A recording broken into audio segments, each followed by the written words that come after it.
Yo, JD here, and as you can see, we are back on F124. And as you can see by today's video, we will be discussing and showcasing the latest major game update that actually came out yesterday. That is the patch 1.6, and this has actually affected the handling once again in quite a significant way. So, upon release of F124, I think it's safe to say that the handling model was probably one of the worst out of the box, pretty much feeling like a mobile game in my opinion. But with the previous update, I actually think that did make things a lot better. The game felt a lot more satisfying to play, you can actually control. So the question is, why have we actually received this update? I think the main purpose of this was actually to get the cars closer to the real life lap times, because the game is still quite substantially quicker. However, in my view, I feel like this is probably going to be almost impossible to replicate, since the cars are constantly evolving, constantly changing in real life, which would mean you would need constant updates on the game in order for this to be anywhere near close. But for me, I think as long as they're having rewards natural driving, more realistic with a bit of a skill gap, then I'm actually okay with it. However, this recent update has caused some quite divided opinions, and I will be giving my opinion in this video. But as you can see by the patch notes at the start of this video, they are often quite vague, but the main thing is that the car will now become a lot more unsettled over the curbs, which will affect the vehicle's stability. They also wanted to address the engine braking that would be causing the car to lock up, because a lot of people were complaining about that. But upon playing the game, and as you can see by this footage here, the changes were quite a bit more than this, and I actually used my existing setup at Austria and Silverstone, as you'll see in this video, and you can immediately see by the delta that there is actually a huge deficit in the straight line.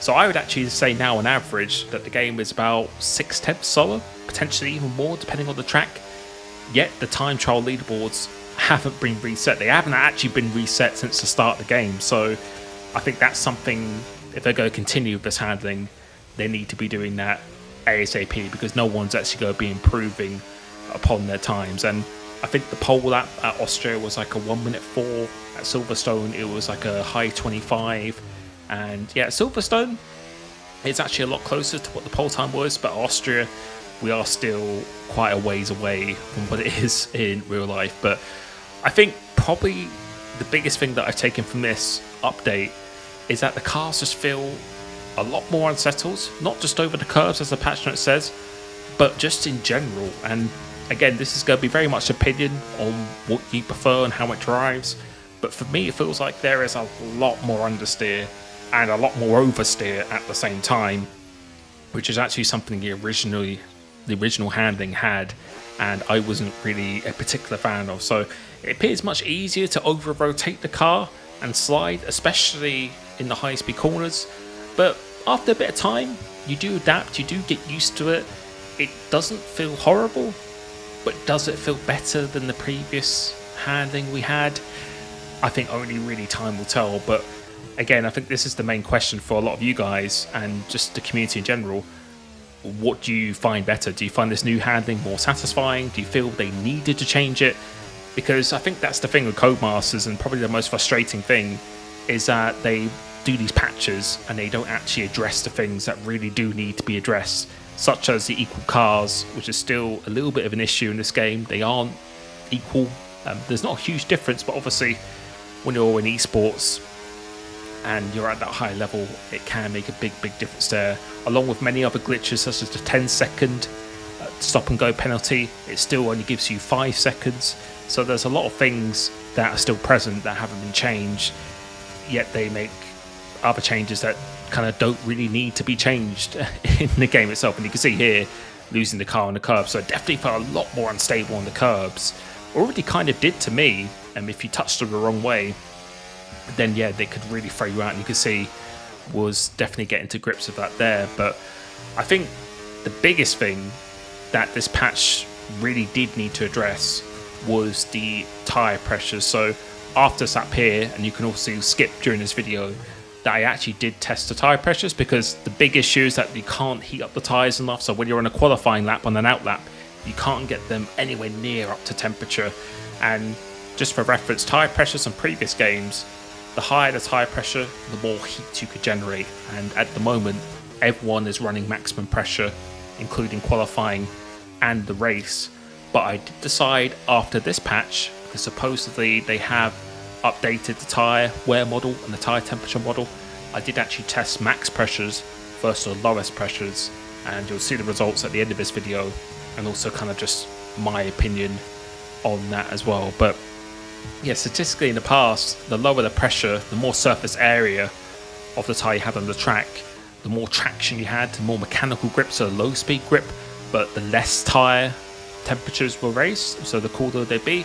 Then the higher the temperature or the higher pressure you had in previous games, the more the tyres would be generated, the more they'd be heated up, more high speed grip you'd have, more straight line speed, but then you would have a lot less mechanical grip. But it seems in this game, it's kind of almost the opposite effect now. But this is my fastest I've had at Silverstone, and you can see again, pretty much almost about 6/10 away what I did. So Austria and Silverstone seems to be matching up in the deficit you have from this handling model. But you can see I decided to go in the Grand Prix mode, and I'm actually going to test. This is with my race setup, so this is available in my YouTube members Discord. So if you click that join button, you will get access to my setups. Also discounted one-to-one coaching with myself.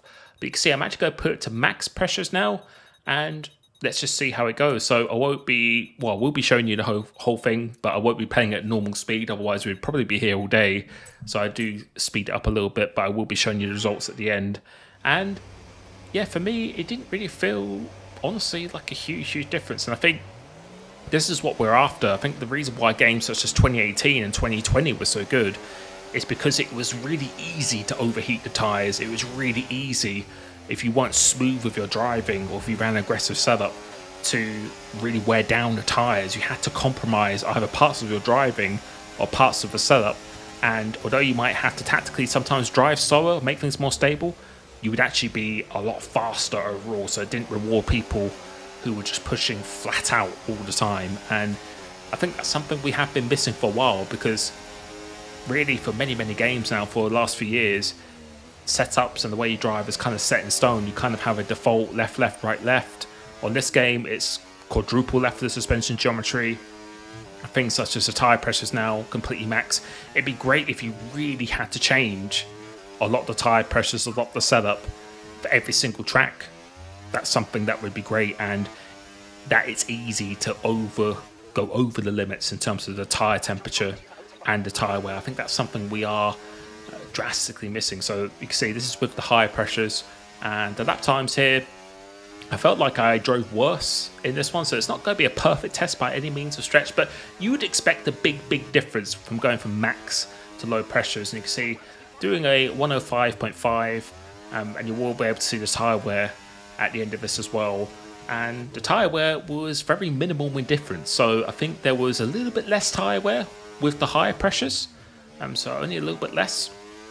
But you'll see the temperature, as I said at the start of this video, there was about 6 degrees difference. So if you ever want to pause this and compare it with my low pressure run or the lowest pressure run, which I've linked down in the description so you can skip to it, you will be able to compare at the exact point if you want to. But there was about a 6 degree difference, which, you know, considering how many values you have on the tyre pressures and how much you can go up on the scale, doesn't really seem to be causing a huge effect. And for me, I think you will probably still be running pretty close to maximum pressures at most tracks compared to this. Maybe in qualifying, you will be running a lower pressure or very low pressure in order to get the tyres up to temperature a lot easier on your outlap.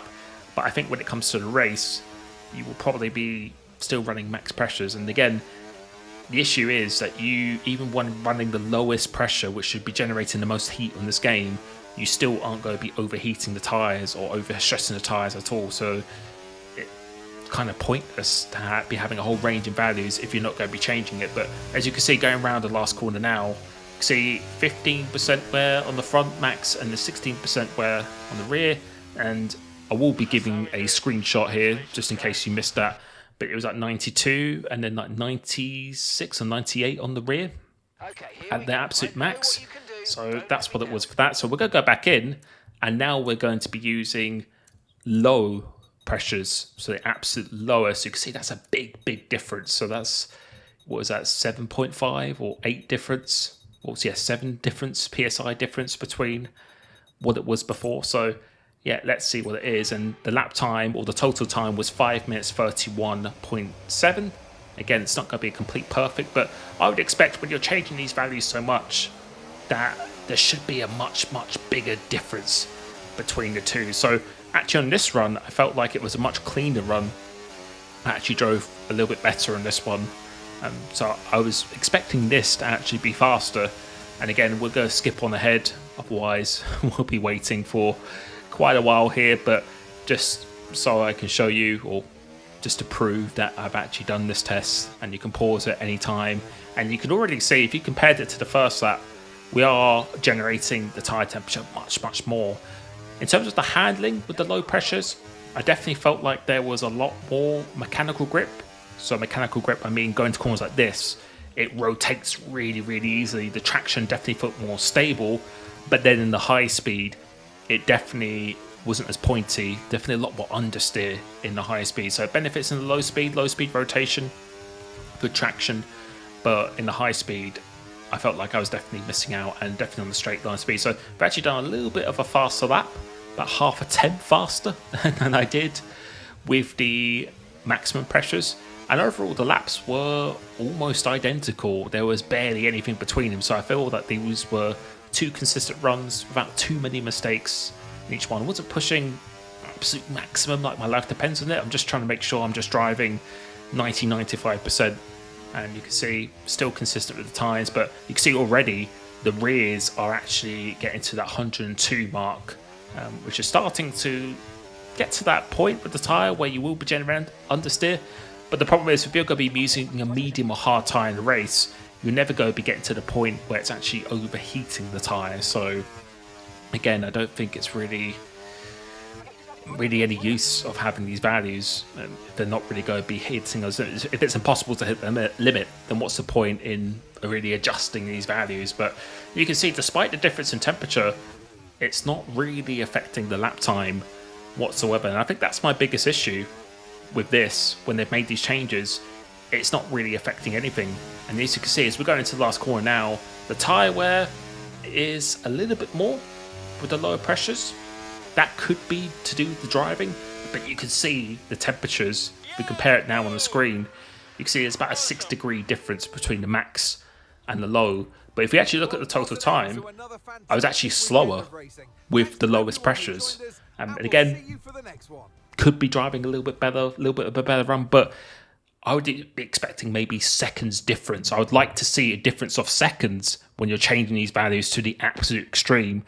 But the problem is, again, there isn't really much difference. And speaking to a lot of other competitive experienced drivers who've had league races yesterday and even today, they are still running max pressures, and that seems still to be the way to go. So my recommendation is honestly not to change anything with the setup.